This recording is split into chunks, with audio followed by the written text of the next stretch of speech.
Hello,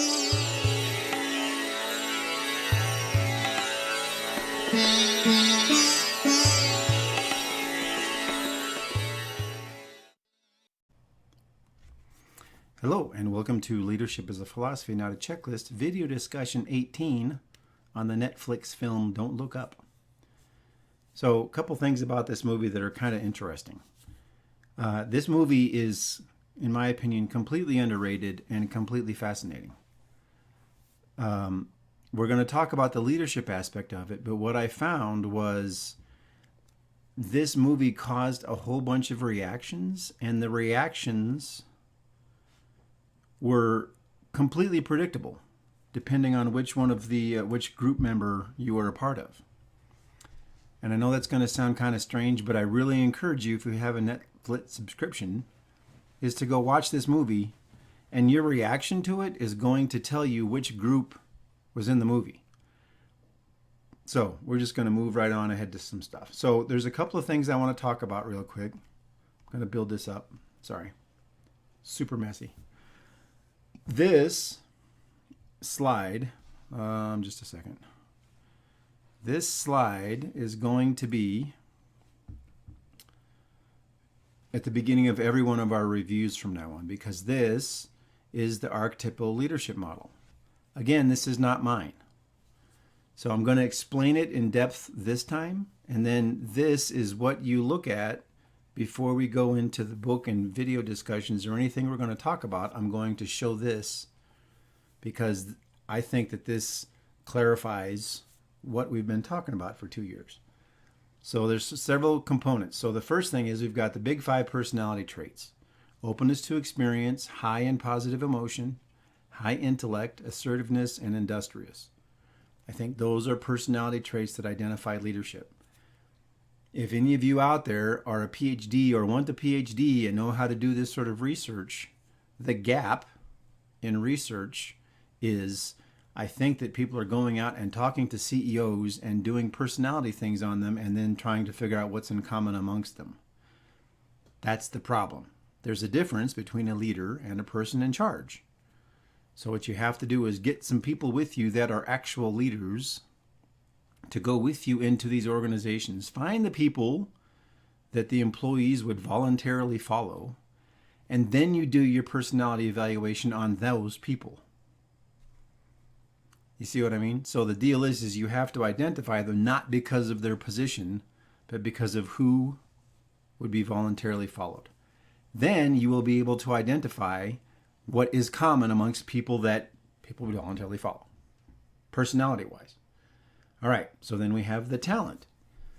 So you have to have personality. Notice introversion, extroversion, not on there. If you've watched, you have to go watch my other videos to get the context on this, because I'm not going to keep explaining it. So then the talent, the ability to attune competence in environmental hierarchies in pursuit of goals. So the ability to walk into an organization, find out who's the best at stuff, find out what needs to be tweaked about the environment, and put those two things together to accomplish the goal. Changes all the time. It's flexible all the time.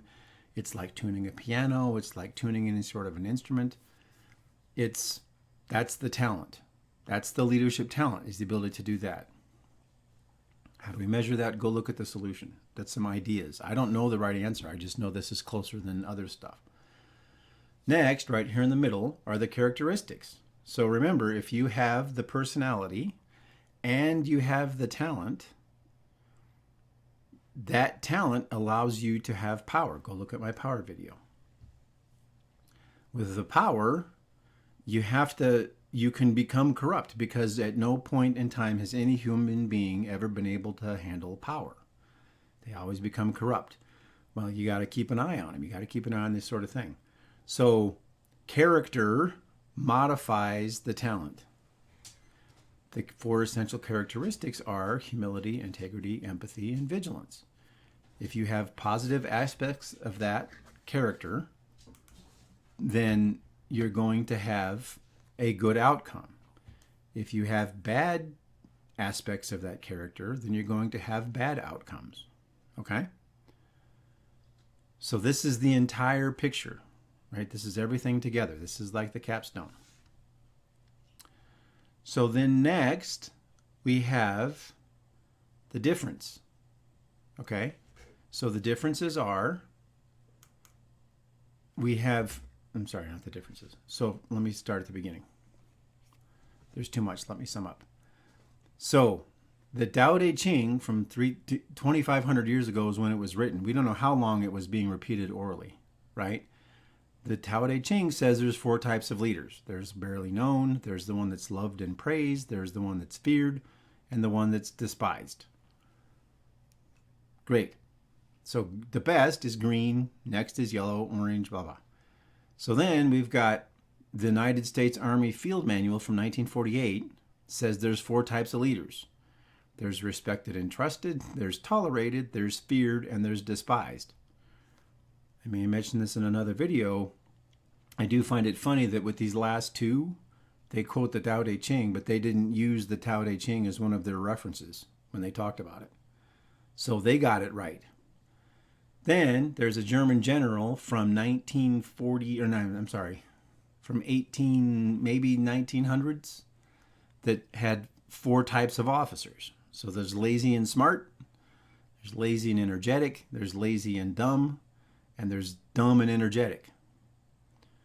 And so the lazy and smart ones are the ones that are going to figure out how to do the least amount of work and still get the job done.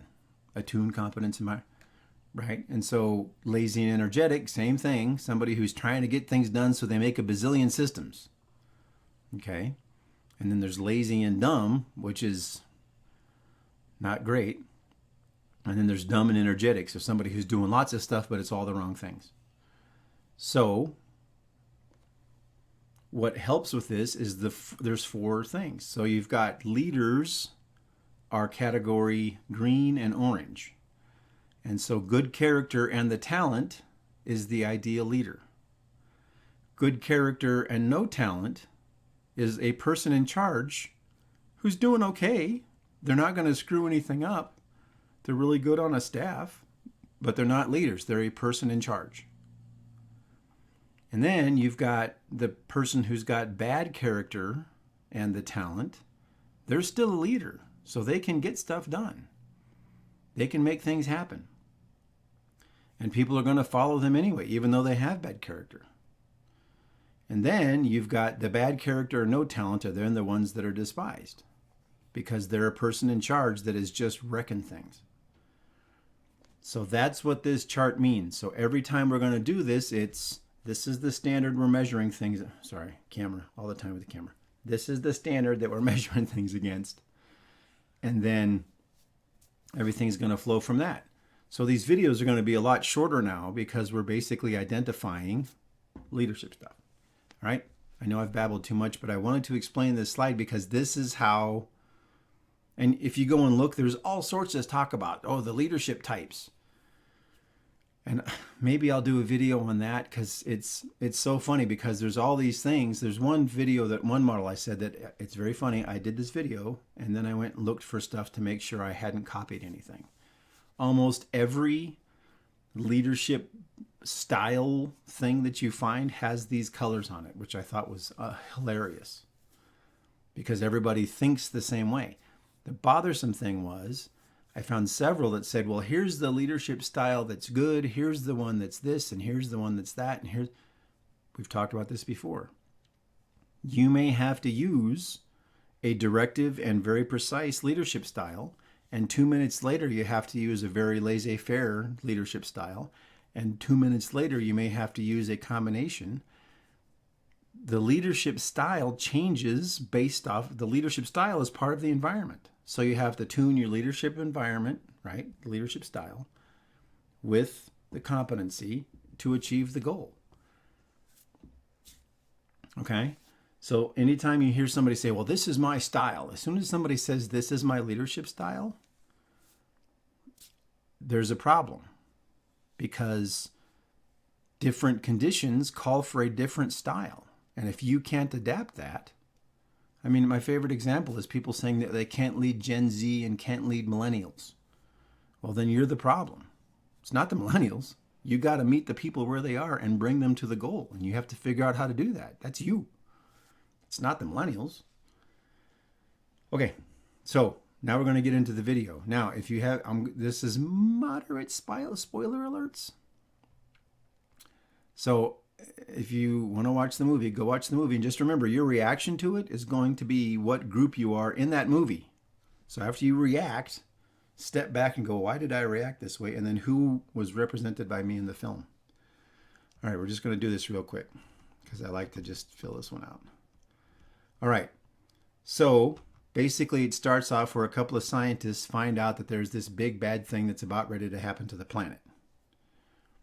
And it's really bad. It's catastrophic. It's terrible. They do the math, they run all the simulations, they do all the stuff and find out there's going to be a problem. So then they call, I'm sorry for the screenshots, Netflix had this thing on lock. So I had to grab a bunch of these from IMDb. So they call up NASA and say, hey, we've got this problem. NASA goes, whoa, we can't talk about the problem. This is bad. This stuff's classified. This is a problem. Well, they still call this guy, Dr. Oglethorpe, who's in charge of the planetary defense group in the movie, and say, here's this problem. Well, the funny part is the first person that actually has a leadership response is this guy, Dr. Oglethorpe. He says, we got to do this, we have to do this, get this going, get this moving, make this happen. And NASA's first response is to say, no, we can't do that, we can't do this. These guys freak out because they're not used to any of that sort of stuff. But Dr. Oglethorpe says this is what has to happen. So here's this big organization. Their first response is to defend themselves and not tell the truth. These guys just know the truth. But then they go up to the president and the chief of staff.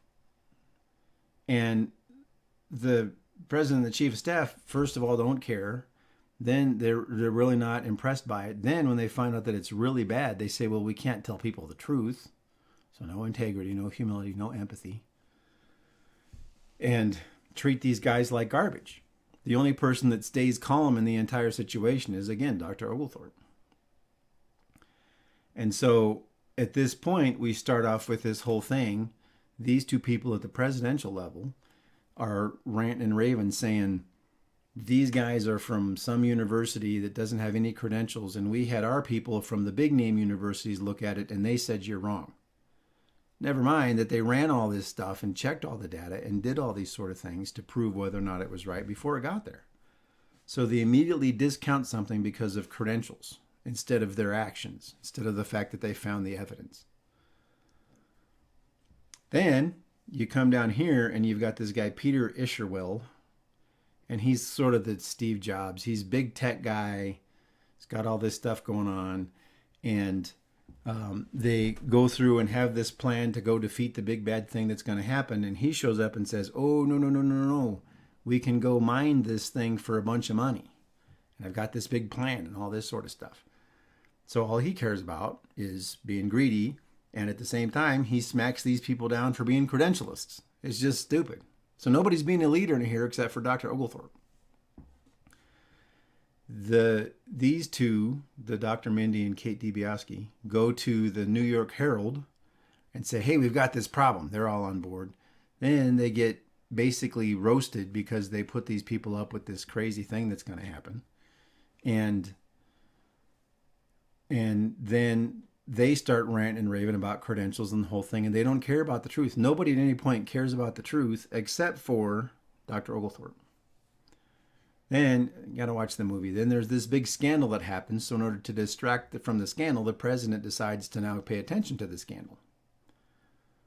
So it's hilarious. Now, a couple of things. The only person, like I said, that was actually attuning competence and environmental hierarchies in pursuit of goal was this guy Oglethorpe. Everybody else was just worried about looking bad and the visibility of the stuff and the way that things made people feel. They weren't talking anything about the truth. They weren't doing anything about having integrity. They weren't talking anything about being humble. They were just lying and cheating and backstabbing. This movie to me was a documentary on our society. I was fascinated because I had somebody tell me to watch it, knew nothing about the movie. So I watched it completely cold. And then I went because I was so perplexed and amazed because the acting is 100% convincing. Some of the best acting from these actors I've ever seen. Well, then I found out that what they talked about in the movie was supposed to be a reference to another thing. I don't want to mention it because then I'll get banned on or get flagged on my video. So it's another thing that's supposedly an existential crisis right now on our planet. Well, the problem is the scenario that they talked about has happened in the past and actually can happen in the future. And there are people that are talking about, there's asteroids that might hit the Earth. There's people that are talking about we can go mine these things. This is real life. This is not the movie. But everybody's reaction, if you go read the reviews, their reaction is from the camp that they talked about in the movie. It's unbelievable. I know this is sort of a movie review and not so much about leadership, but it shows to me, this is the final statement. If you look at the way that everybody's responding in this movie, it's a documentary on the way that leadership is, people in charge, in our society right now. Nobody cared about the truth. All they cared about was external visuals. All they cared about was pieces of paper, not actions. They didn't care about what was really going on and what are we going to do to actually fix the problem. And they were acting that way despite the evidence, actual hard evidence. And it's the same thing that's going on with most people in power in most institutions around the planet. Here's the evidence, and you're doing the wrong thing, and you're doing something. Here's the truth. Well, we're going to do this anyway. Why? Well, because appearances. It's an amazing movie. And I'm really mad, not really mad. I'm mildly disturbed because I watched it and the next day I said, holy crap, this is a documentary. And then a week later, I saw Neil deGrasse Tyson say it was a documentary. It made me mad. But I'm going to show his video too because he's awesome. But the problem is there's a bunch of things, and this is something to think about just in your life. I mean, even when it comes to leadership, here's the evidence of what all of these credentials have bought us. People being miserable, people calling out, people hating their jobs, people, we did the thing on Activision Blizzard, CEOs covering up sexual harassment and suicide and terrible things happening. This is what's happened with our credentialist society. This is what happens when we send people off to check the block instead of watching their actual behaviors. And still, we do the wrong thing. We know the evidence and we do the wrong thing. So I'm telling you, it's a documentary. Anyway, well worth watching. And Dr. Oglethorpe is great throughout the whole movie. He keeps going, well, here's this and here's what we got. Here we have to do this. And he's trying to mentor and coach and teach. He's the only person acting like a leader in the whole film. Everybody else is a person with a lot of power and absolutely terrible character. Easy. It's easy. That's why I said, now that we've got that slide at the beginning, these videos are going to get a lot quicker because here's how they stack up. All right. Thank you very much for your time. And I'm going to get this Neil deGrasse thing to work here. Hold on one second. Let me get this to happen. Netflix film called Don't Look Up. This fictional tale of an asteroid that's coming and the astrophysicist warns society and no one believes them. Everything I know about social media, politics, how people interact with science and all the deniers out there, everything I know about that tells me that movie was instead a documentary.